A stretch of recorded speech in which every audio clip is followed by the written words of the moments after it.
जय सतगुरुदेव। बैठिए बैठिए बैठिए, आप लोग बैठ जाइए। बैठा भैया।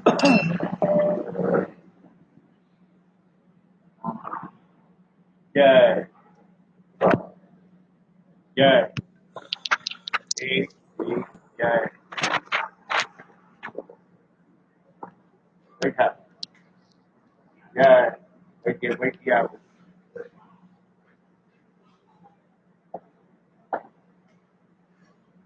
अनिल बाबू अभी नहीं आया। आ गया हूँ। अच्छा, बुखार उखार लग गई है। मसाला तो सब आ गया था ना। ठीक। चलो।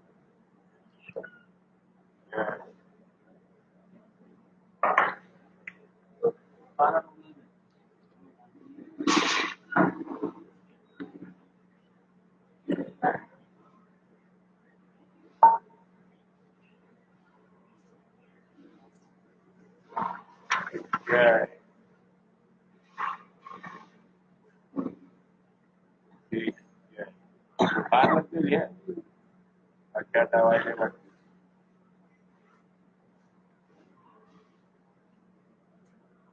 जय सतगुरुदेव। क्रोध पाप कर मूल। स्वरूप आश्रम, रामबाग, 12 नवंबर 1990 प्रातः। प्रिय समाज, सुने, समझें, विचार करें। जैसा समय होता है, मानव वैसा पढ़ लिख कर उस पर विचार व विवेक करता है। समय के खिलाफ यदि उसे ज्ञान, ध्यान, तप, योग, अच्छाई, गलती समझाया जाए तो वह कभी नहीं सुनता। किसी भी अवस्था में कोई भी चीज यहाँ टिकाऊ नहीं है। धर्म भी, समय पाकर भाग जाता है। देखियत चक्रवाक खग नाही, कलिह पाई जिमि धर्म पराही। संसार में जितनी भी धर्म अधर्म व लिखा पढ़ी की बातें हैं, सब जन्म लेते हैं और मृतक को प्राप्त हो जाते हैं। जैसे किसी मृतक का शव गाड़ दिया जाता है या दाह क्रिया की जाती है। रोना गाना काम क्रिया करना ये सब स्वाभाविक है। इसे देखकर भी आदमी कुछ सीखता नहीं। ऐसे ही धर्म की गाथाएं हैं, उनको केवल सुन लेना है कि हाँ भाई बड़ा ठीक लिखा है, या दूसरे को समझा देना है, लेकिन स्वतः उस पर चल देना आज के लोगों के लिए महा कठिन है। जितना धर्म का उपदेश आपको दिया गया, घर जाने के बाद आप उसे कितना इस्तेमाल करेंगे? क्या आप अपने को हर जगह से तौलेंगे? इस तरह से समाज, देश, परिस्थिति, हर प्राणी धर्म की बात जानता है, लेकिन उसका धर्म रुकता नहीं, भाग जाता है। किसी को एक ही लड़का है, पिता पुत्र हैं। वह पुत्र कितना पिता धर्म निभाता है या पिता कितना पुत्र धर्म निभाता है, दोनों के संघर्ष के जीवन बन जाते हैं और दोनों के धर्म भाग जाते हैं। जिसके धर्म ही भाग गए, भला पुराने ऋषियों महर्षियों की वचन पर क्यों चलेगा? जैसे पति पत्नी धर्म है, यदि दिन में स्त्री पति से बात कर ले तो उसका धर्म भाग गया। इस तरह पति पत्नी धर्म समाप्त हो गया। इन बातों पर विचार करते हुए निर्णय में यह आया कि समय तो परिवर्तनशील है, अब पाप के समय आ गए हैं। पाप पहाड़ प्रगट भई सोई, भरी क्रोध जल जाय न जोई। अभी आपने सुना कि राजा शिवी अपना सब अंग काट कर तौल दिए, खुद पलड़े पर बैठ गए, दुनिया से चले गए, लेकिन उन्होंने धर्म का विनाश नहीं होने दिया। आपने सुन लिया कि बड़ा अच्छा लिखा हुआ है, अच्छे प्रमाण हैं, सब ठीक है, लेकिन कितने वजन में आप हैं उसमें? यदि उतने वजन में नहीं हैं, तब तो धर्महीन हो गए ना। थोड़े काल के बाद ये सब लेख और वेद पुराण झूठे समझे जाएंगे। इतना पाप बढ़ेगा कि सब कुछ समाप्त हो जाएगा। हरित भूमि तृण संकुल, समुझ परहि नहीं पंथ। जिमि पाखंड बादते, गुप्त होहि सदग्रंथ। गली गली में, बस्ती में, सड़क के किनारे इतने मकान हैं, किसी दिन इतना विनाश होगा कि बड़ी विचित्र लीला होगी। इन सब बातों को सोचते हुए अपने को बचना है। जैसे बचो, त्याग से बचो, भाग कर बचो, घर में रह कर बचो, लेकिन बचो। आजकल बच जाना ही तपस्या है।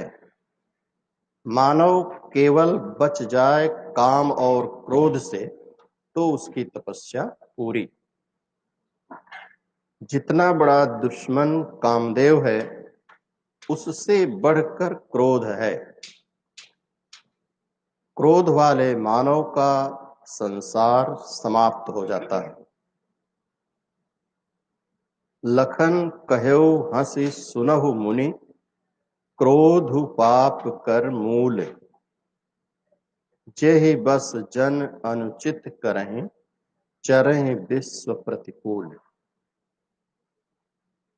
उसके जो प्रतिकूल थे, समय, पुत्र, परिवार, धन, सब समाप्त हो जाएंगे। इतने बच्चे यहाँ बैठे हैं, अपने विचारों में निर्णय ले कि परिवार में पहुंचकर उनके अंदर क्रोध होता है कि नहीं। यदि क्रोध होता है तो आप धार्मिक कैसे? यदि बच्चे पर क्रोध है, स्त्री पर क्रोध है, पशु पर क्रोध है या किसी पर क्रोध है तो आप धार्मिक कैसे? तब तो स्वांग बनाए घूमते हो, धोखा देते हो और धोखा खाते हो। जब क्रोध हो जाएगा तो एक को जरूर खा जाएगा और क्रोध करने वाले के धर्म का विनाश हो जाएगा। बाद उसकी शरीर का विनाश हो जाएगा, बाद सब कुछ खत्म हो जाएगा। ये बच्चे यदि क्रोध करते हैं तो इनकी तपस्या समाप्त। चरहि विश्व प्रतिकूल।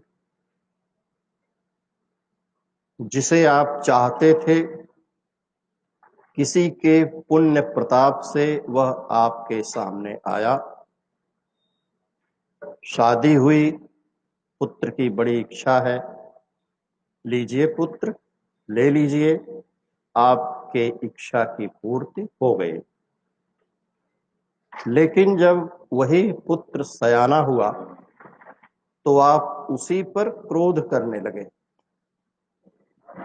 फलस्वरूप उस तपस्या को आपने उलटकर समाप्त कर दिया। अपने भाग्य को आप खुद ऐसे रास्ते पर ले गए जहां बिल्कुल अकेले रह गए। तीसरे सप्ताह मेरे पास एक पत्र आया था। मैंने उसे लिखा, तुम मेरे नहीं हो। जबकि वह बहुत अच्छा लड़का है, योग्य है, श्रद्धा प्रेम रखता है, विशेष मानता है, जो कहो सोई करता है। उसे ही मैंने लिख दिया, तुम मेरे नहीं हो। अब तो झुझला कर उधर से चिट्ठी लिखा कि एक ही तो आशा थी, वह भी आपके वचन से ऐसा निर्णय हुआ, अब मैं जाऊं तो जाऊं कहां। उसे मैंने फिर समझा दिया कि इन विचारों से तुम मेरे नहीं हो। तुम मेरे तो नहीं हो, किंतु इस विचार पर आ जाते कि एक नदिया एक नार कहावत, मैलो नीर भरो, दोनों मिली जब एक बरन भय, सुरसरी नाम परो। इस ढंग से मैंने प्रमाण दिया और बताया कि सुरसरी मिले सो पावन जैसे, ईस अनीसहि अंतर तैसे। तो आप मेरे कैसे हैं भाई?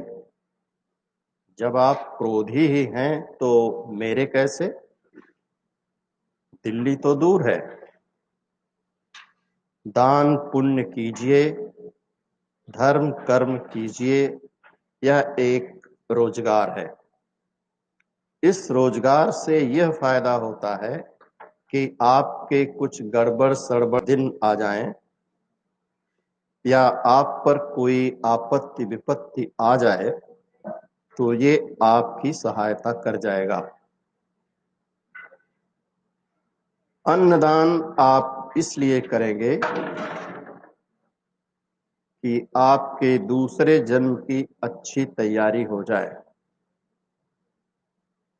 लेकिन तुम मेरे कौन लगते हो? कोई नहीं।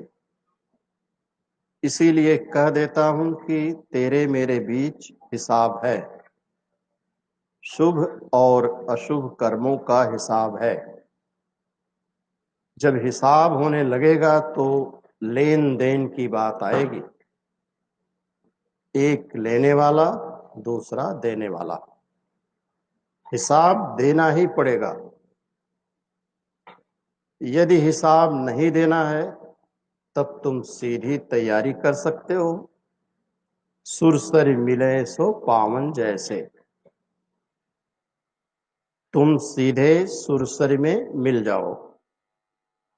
कलि में विशेष विवेक की आवश्यकता है।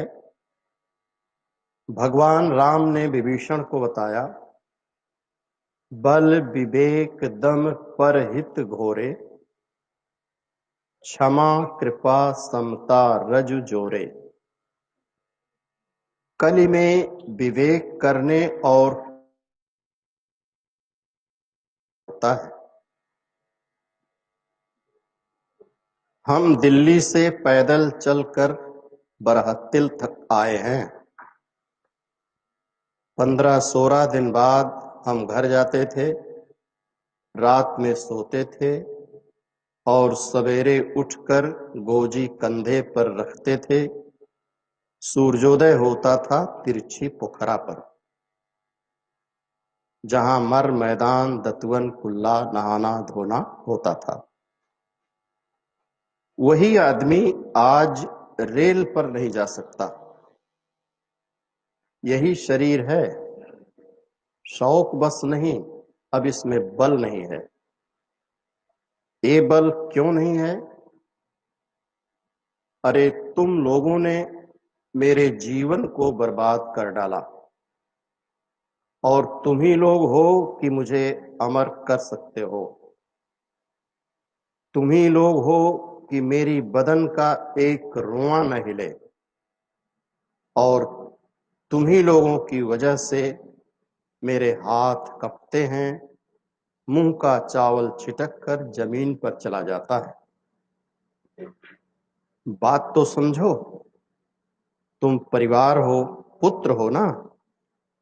तेरी चाल चलन मुझे भोगनी है। एक आदमी की अंगुली में चोट आई और अभी मैं अपनी अंगुली दिखाऊं, नेपाली बाबा को दिखाया था। अभी मेरी अंगुली वैसी ही है। यह कष्ट क्यों है? यही तो बात है। सारी बात क्या बताऊं? न मुझे कोई रोग है, न मेरी बदन कांपती है। यह तुम लोगों के कर्मों का हिसाब किताब मुझे चुकाना है। तेरे कर्तव्यों का यह खजाना तैयार किए जा रहा हूं। तेरी जान नहीं बचेगी। सौदा बड़ा महीन है, जरूरत से ज्यादा महीन है, जो तेरी समझ से बाहर है। मूल बात आज हमने यही कहा कि जिसके अंदर क्रोध है उसकी भक्ति समाप्त है, उसका सुख समाप्त है, उसका धन भी कुछ ही दिन के लिए है, बाद वह भी समाप्त। अंत में क्रोध उसे ऐसी जगह पहुंचाएगा कि वह किसी तरफ का ना होगा। इसलिए इन बातों पर विचार करें और मालिक की दया से जो होने वाला है वही होगा, दूसरा हो नहीं सकता। साधन भजन सुमिरन जो करते हो, यह योग क्रिया है, इसे करना जरूरी है। लेकिन यह तभी आगे बढ़ेगा जब तुम्हारे अंदर क्रोध की मात्रा समाप्त होगी। यदि तुम्हारे अंदर क्रोध की मात्रा पाई जाती है तो उसके साथ साथ साधन, सुमिरन, भजन के समाप्त होने का भय है। यह प्यार की बात है, ऊंची बात है। बचने के सारे उपाय बता दिया। जैसे आपके संस्कार हों वैसा समझें। वचन दाता दयाल जी। जय सतगुरुदेव।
जय सतगुरुदेव।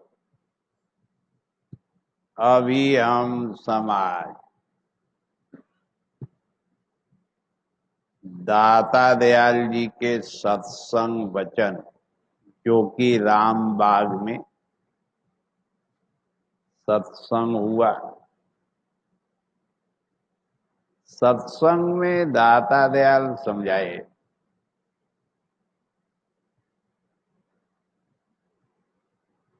इस संसार में जो कुछ भी है देखा जाता है। आज जैसा है कल वैसा नहीं मिलता। हर चीज बदलता रहता है।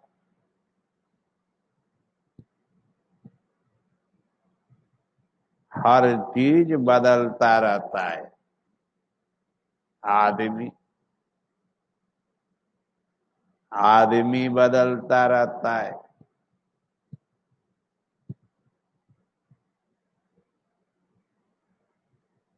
एक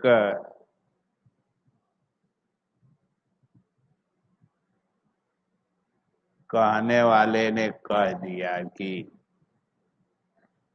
देख तेरे संसार की क्या हालत है भगवान।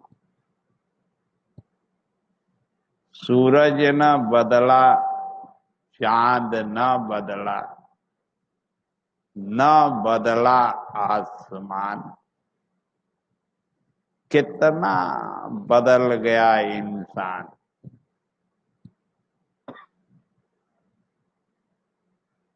इंसान बदल गया, बहुत बदल गया।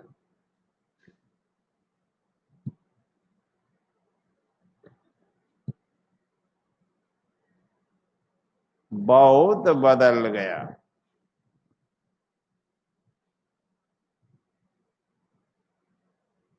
यही आदमी शुरू शुरू में श्रद्धा और प्रेम क्या था, कैसे मिलता और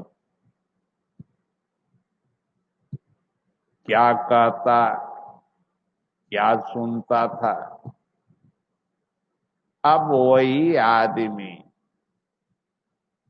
न वह श्रद्धा रह गई, न वह प्रेम रह गया। आदमी बदल गया। तो दाता दयाल समझाए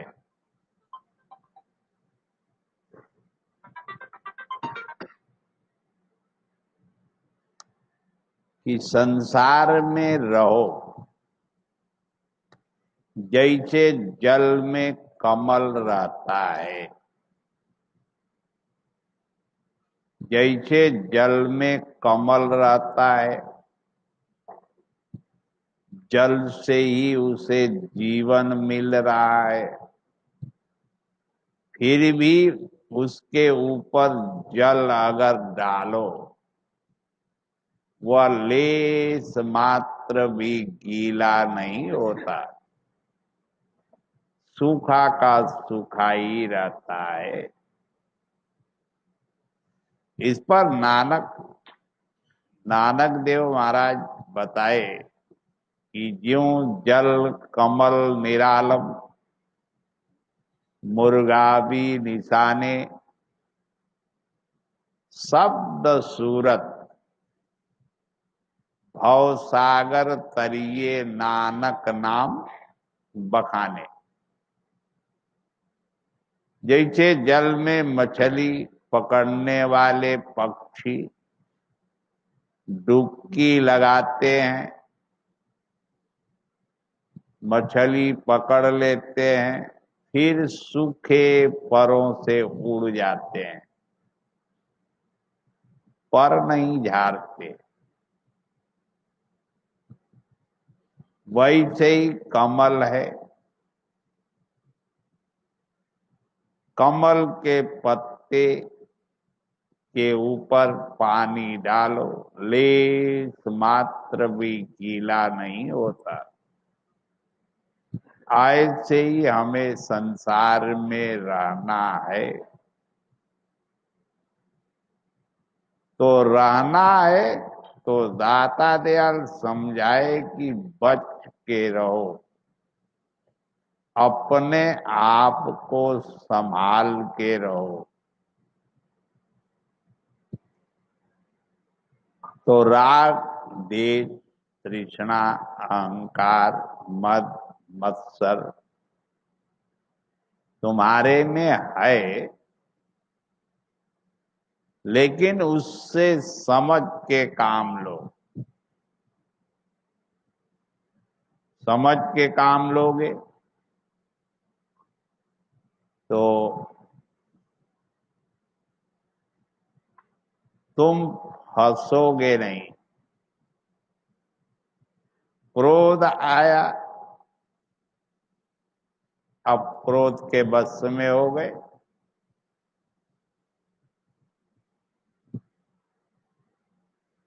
क्रोध आया तो क्रोध के बस में हो गए। और जब क्रोध आ जाता है आदमी,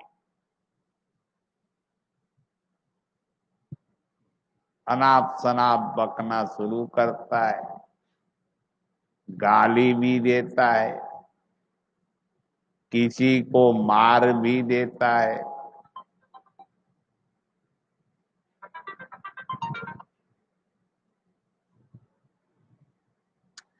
जैसा कि दाता दयाल बताए कि क्रोध करना अनुचित है, पाप का मूल है।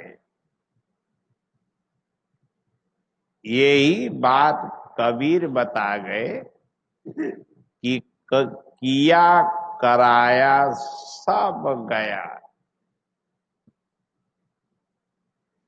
किया कराया सब गया। जब क्रोध आ गई, क्रोध आ गया तो किया कराया सब चला गया, कुछ भी नहीं बचा।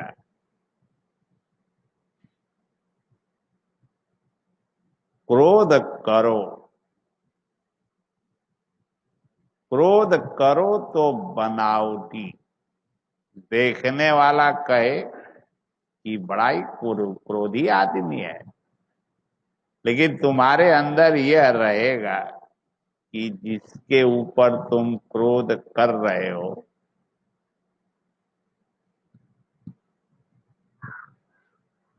तो मारना नहीं, अनाप शनाप गाली नहीं देना, धमका देना, डरवा देना, इससे अनुचित नहीं होगा। यही से जितने विकार हमारे शरीर में हैं, इन सब विकारों से समझ के काम लेने की जरूरत है। मोह है, इसके लिए तुलसीदास जी लिखे हैं कि आप किसान हैं, गृहस्थ हैं, गृहस्थ आश्रम वाले हैं,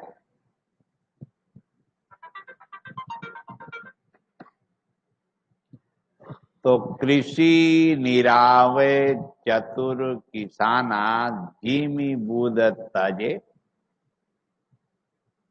मोह मद माना। जिमी बुध तजे मोह मद माना, मोह को भी धीरे धीरे छोड़ता जाए। यहां हमारा है कौन,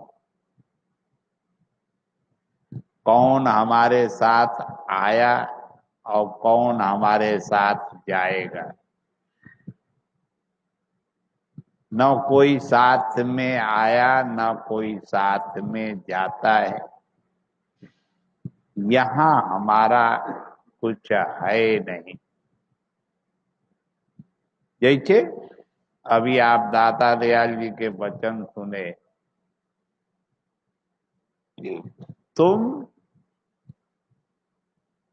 मेरे नहीं हो, तुम मेरे नहीं हो।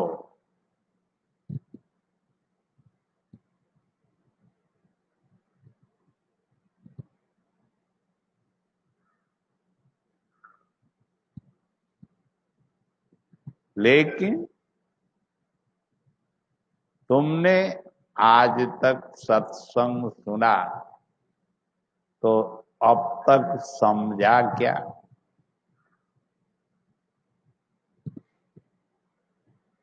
धर्म से माना, गुरु मान लिया,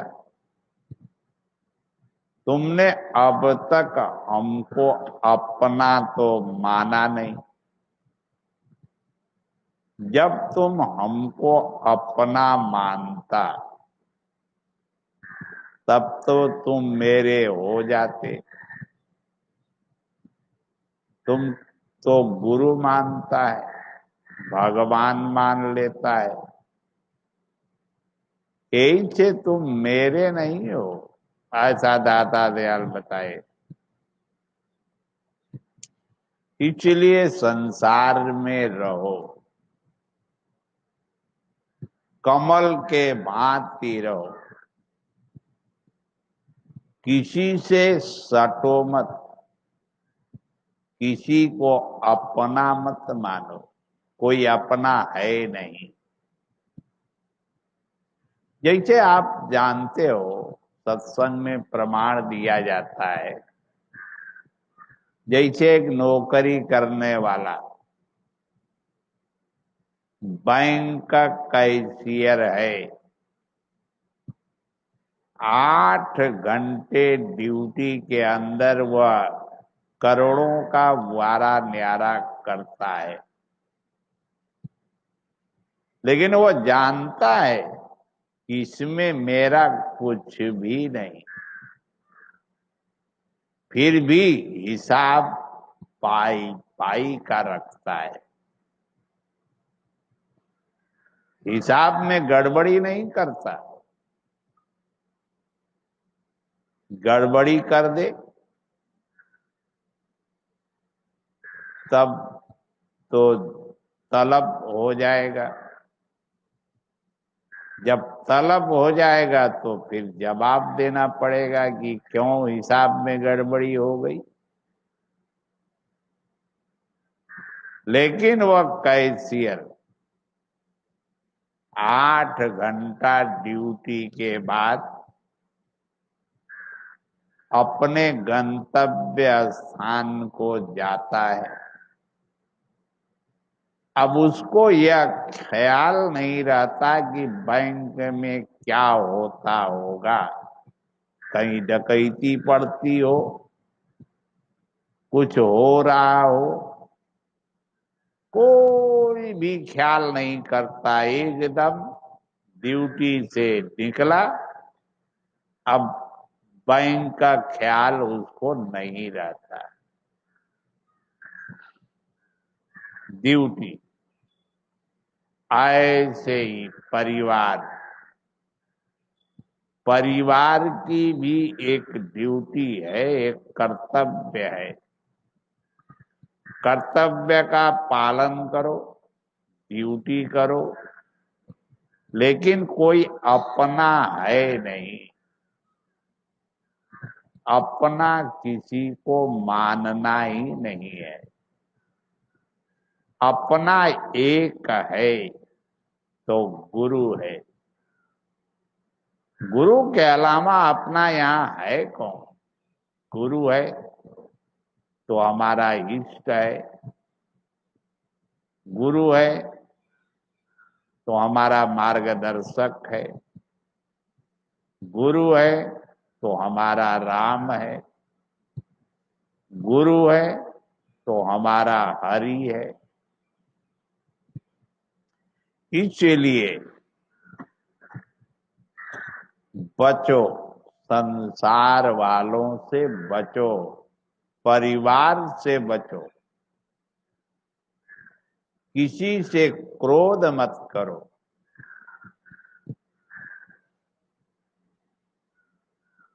देखो रामायण में कई एक जगह आप पढ़ोगे, वो क्रोध करने से सब बिगड़ जाता है। कबीर ने भी यही बताया कि किया कराया सब गया, जब आई क्रोध की लात। ऐसा कबीर ने कहा, किया कराया सब चला जाता है, कुछ भी नहीं बचता है। क्रोध मत करो। यही से मोह भी धीरे धीरे कम करो। कम करते करते एकदम मोह से भी निकल जाओ, क्योंकि सारे व्याधि का जड़ मोह है। सब व्याधि माने क्रोध आना, मद होना, काम आना, जो भी आता है, मद मत्सर जो भी आता है, मोह के कारण ही आता है। मूल कारण है मोह। मोह सकल व्याधिन कर मूला। मोह तो सारे व्याधि का जड़ है।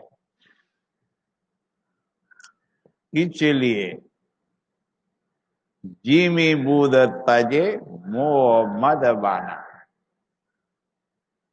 यही से जब लक्ष्मण राम के साथ जंगल को जा रहे थे, उसी समय लक्ष्मण के मां सुमित्रा ने समझाया कि देखो बेटा, राग रोष ईर्षा मद मोह जन सपने इसके बस हो। राग देश मत हो जाना।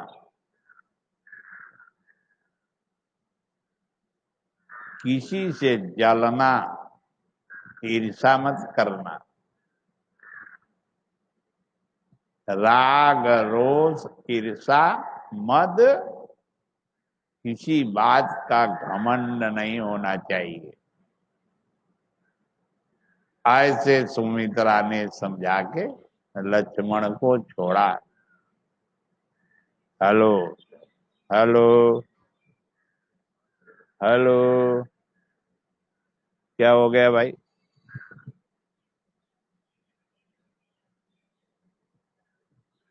हेलो,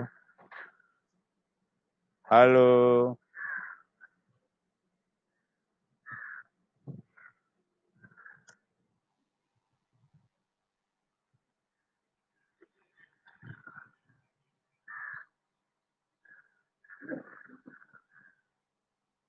हेलो, हाँ आ गया। तो ऐसे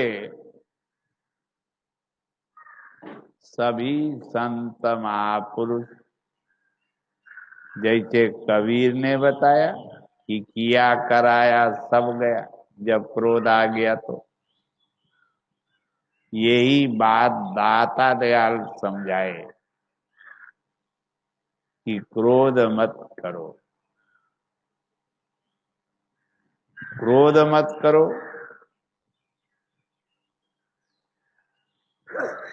मोह, मद,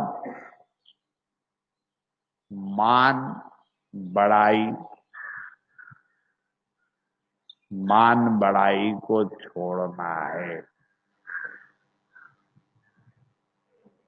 मान बड़ाई को छोड़ना है।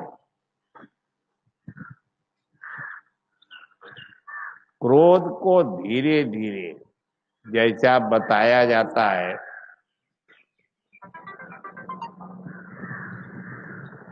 जब भी किसी कारणवश क्रोध आ गया,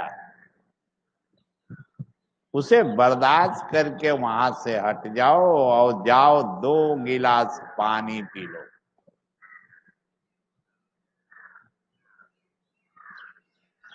ऐसे करते करते कुछ अरसे के बाद क्रोध पर आप बहुत कंट्रोल कर लोगे। क्योंकि क्रोध आता है तो पूरे शरीर में गर्मी पैदा कर देता है, तुम्हारा हृदय एकदम गर्म हो जाता है। प्रमाण दिया गया है, जैसे इंजन चलता है, उस इंजन के साथ में अगल बगल से पानी चलता है तो वह ठंडा करता है और इंजन चलता रहता है। अगर कहीं पानी बंद हो गया तो फिर इंजन चलते चलते बिगड़ जाता है, फट जाता है।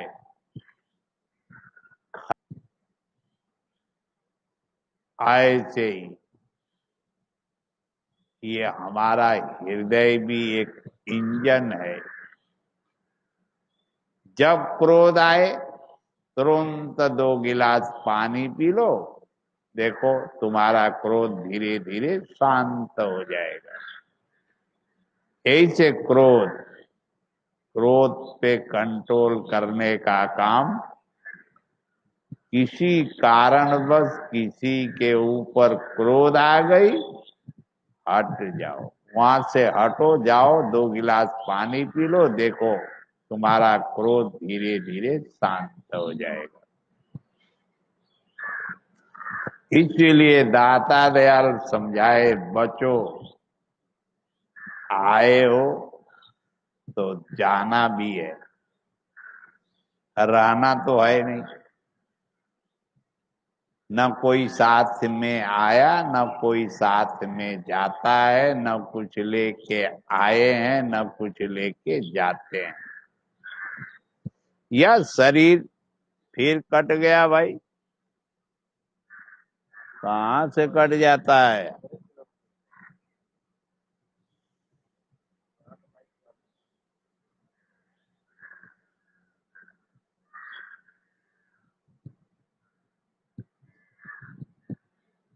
हेलो, यह शरीर मिला है संसार के बंधन से मुक्त होने के लिए।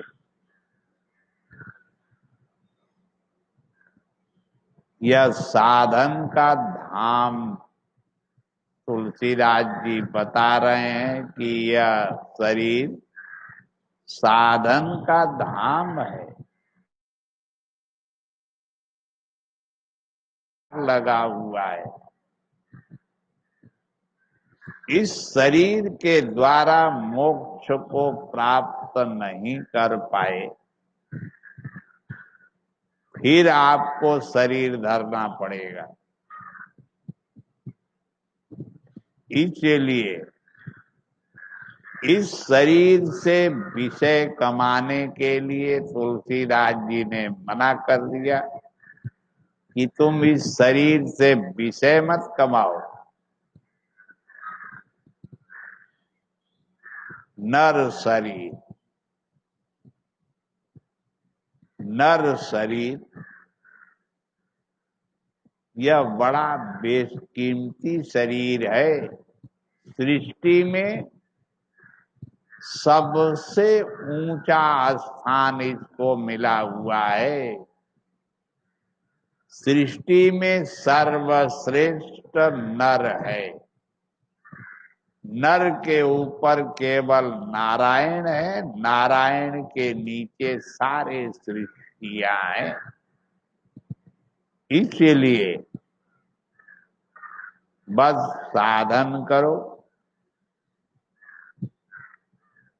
ध्यान करो, संसार में बच के रहो, किसी से अजुराना नहीं, किसी से गर्मी गर्मा गाली गलौज नहीं करना, बस बच के रहो, अपने आप को बचाओ। यही से दाता दयाल कभी कभी सुनाया करते थे, हमारी बिगड़ी मत तुम देखो, अपने विरद संभालो। अपने आप को संभालो, क्रोध मत करो, क्योंकि यह संसार माया। ब्रह्मानंद जी महाराज ने कहा कि भाई दिन चार की दिलासा माया फंसा रही है। कौन फंसा रहा है? माया मानुष रूपिणम, तुलसीदास जी ने लिख दिया है। माया का रूप भी आदमीय है। यही आदमी आदमी को फंसाता है। आदमी से बचो, आदमी से बचो। आपने सुना है, दाता दयाल जी जब चलते थे, रास्ते में कोई आता नजर पड़ता था तो दाता दयाल रास्ता छोड़ के हट जाते थे। वो आदमी चला जाता था, तब आगे बढ़ते थे। सोचते थे कि यह आएगा, कुछ बोलेगा, हमको फंसाएगा। ऐसे दाता दयाल बताए कि हम बच के रहे और बच गए। ऐसे ही तुम भी बच के रहो, किसी से बात मत करो, अपने काम से काम रखो, अपने राम से काम रखो, दूसरे से कोई काम मत रखो। तो क्रोध करना, जब किसी से मतलब रखोगे तभी तो क्रोध आएगी। जब किसी से मतलब ही नहीं रहेगा तो क्रोध आएगा ही नहीं। क्रोध करना हमारे संत लाइन में एकदम मना कर दिया गया कि भाई क्रोध मत करो। कबीर ने भी यही बात कहा, सरकार जी, दाता दयाल जी यही बात समझाए कि क्रोध मत करो, अपने आप को बचो, बच के रहो। आज बचना ही तपस्या है, दाता दयाल समझाए। इसलिए क्रोध नहीं करना। जो भी किसी से बोलना है तो मीठी वाणी, तुलसी मीठी वचन से सुख उपजे चौओर, वशीकरण यह मंत्र है तजले वचन कठोर। कठोर वचन मत बोलो, प्रेम से मीठी वाणी बोलो, लेकिन बच के रहो। जब भी आपस में सत्संगी बात करें तो हरि की बात करें, हरि चर्चा करें, हरि का गुणगान करें और हरि के चरित्र का चित्रण करें। यही से आपका फायदा ही फायदा है। इसमें बहुत बड़ा लाभ है। जो बोले तो हरि कथा। यही से तुलसीदास जी ने लिखा, लीला सगुन जो कहे बखानी, सोई स्वच्छता करे मल्हानी। इस आधार पर बच के रहना है। किसी के पास जरूरत है, बैठो, जरूरत की बात करो, लेकिन कोई जरूरत नहीं है तब किसी के पास बैठना भी नहीं। बस अपने काम से काम रखो, बस अपने राम से काम रखो, बचो, बच के रहो, क्रोध मत करो। साधन भजन सुमिरन सेवा जो भी आप कर रहे हैं, करते हैं, जहां क्रोध आया, जो किया कराया, जो पुण्य जो भी कुछ था सब समाप्त हो जाता है। इसलिए क्रोध मत करो। क्रोध आएगा ही नहीं जब अपने काम से काम रहो, अपने राम से काम रखो, दूसरे से कोई मतलब मत रखो। देखो क्रोध क्यों आए। इसलिए इन सब बातों पर आप जरूर अमल करें, जिससे कि मालिक सबका कल्याण करें। जय सतगुरुदेव। हाँ भाई।